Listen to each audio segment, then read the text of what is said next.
Hello and welcome to the video. Today we'll be going over how to remove the subframe and steering rack and able to access the AC compressor, motor mounts, and alternator. Stay tuned. Really quickly, if you haven't already, please follow my Instagram at Mr.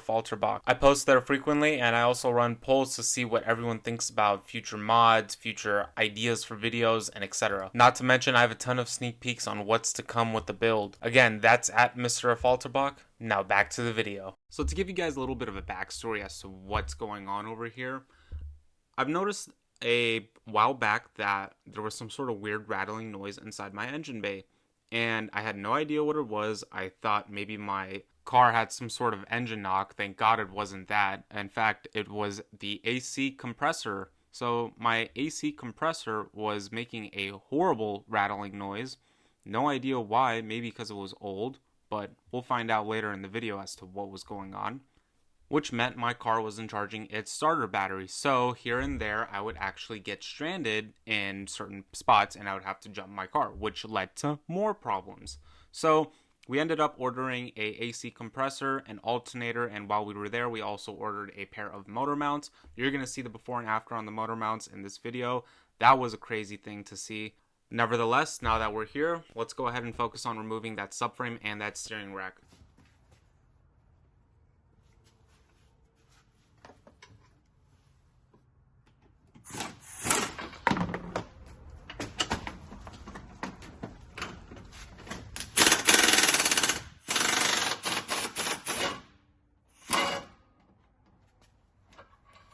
The engine is holded with the machine.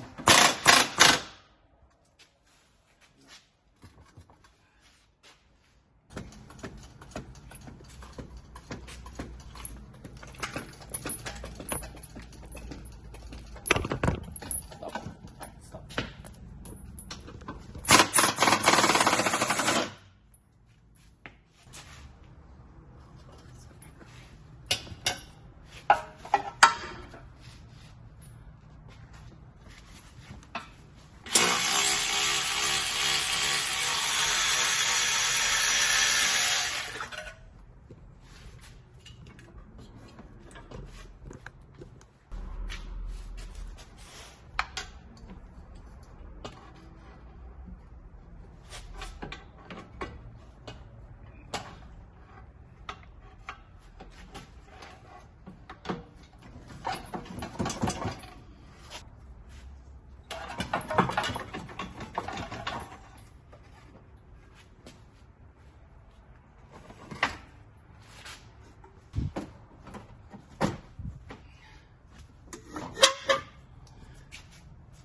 Here, no. I got it.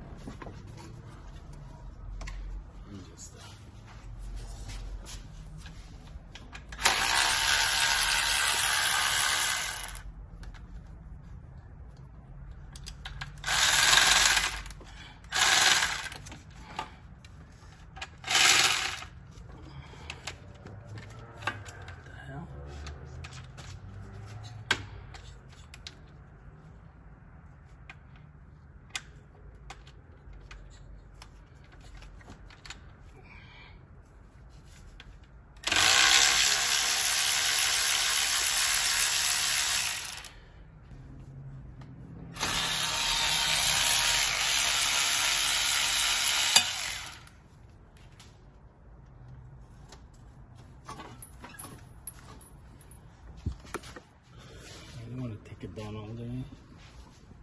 So let's see how far it will come. Because What's this? it's part of the steering. It looks like it's holding it in. Yeah, that's fine. I don't need it. That should be enough for me. Remove the ball joints. That's the worst and the hardest part.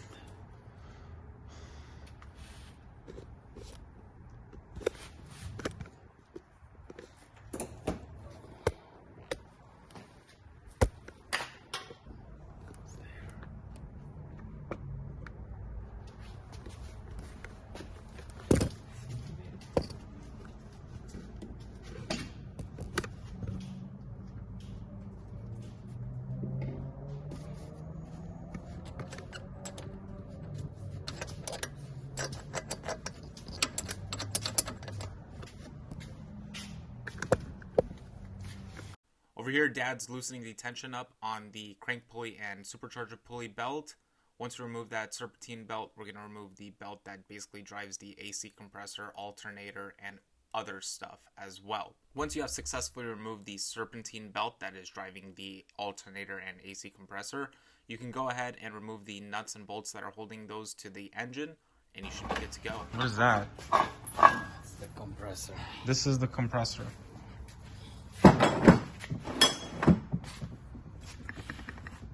Is it... How are the bearings?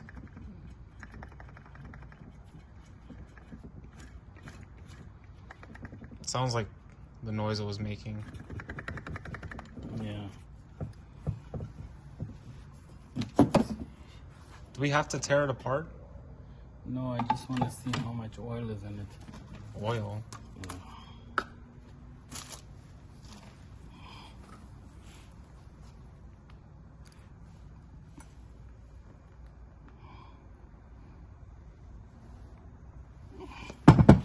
Literally no oil. What does that mean? Maybe that's why it broke.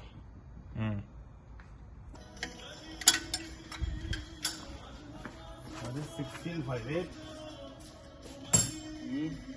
Maybe. So it's the motor mounts that we're changing now.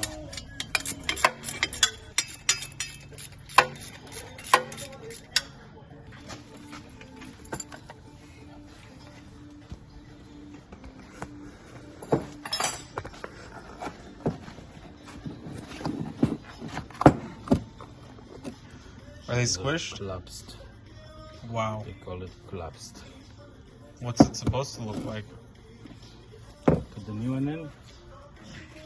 See here? There's an actual height difference. Look, that's what it is. Wow. Interesting. How often are these supposed to be replaced? Maybe 100,000. Can the new ones handle 700 horsepower? Yeah, for a while.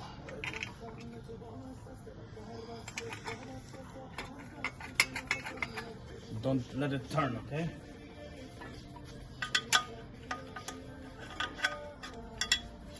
Let's see if it is in the right spot.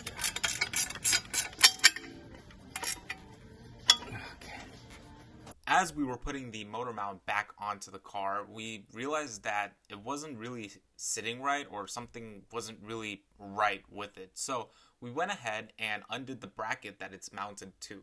And when we undid that bracket, we made sure everything was tight from the motor mount's perspective, and then from the bracket's perspective, we made sure everything sat properly. Once we were done with the driver's side motor mount, we went ahead and did the same process with the passenger side motor mount. Once that was complete, we basically tightened everything up, put the subframe back onto the vehicle and the steering rack, bolted everything together, tightened that up, and we were basically done. So, with that being said, I hope you guys enjoyed the video. I hope you guys found it useful. If you did, please leave a comment, let me know. Also, if you can, drop a like below. That would be great. That helps boost the algorithm and shows YouTube that, these videos are helping a lot of people out. In addition, if you haven't already, please subscribe and follow my Instagram at Mr. Falterbach. I post there frequently, and most of my followers know what's coming up on the build.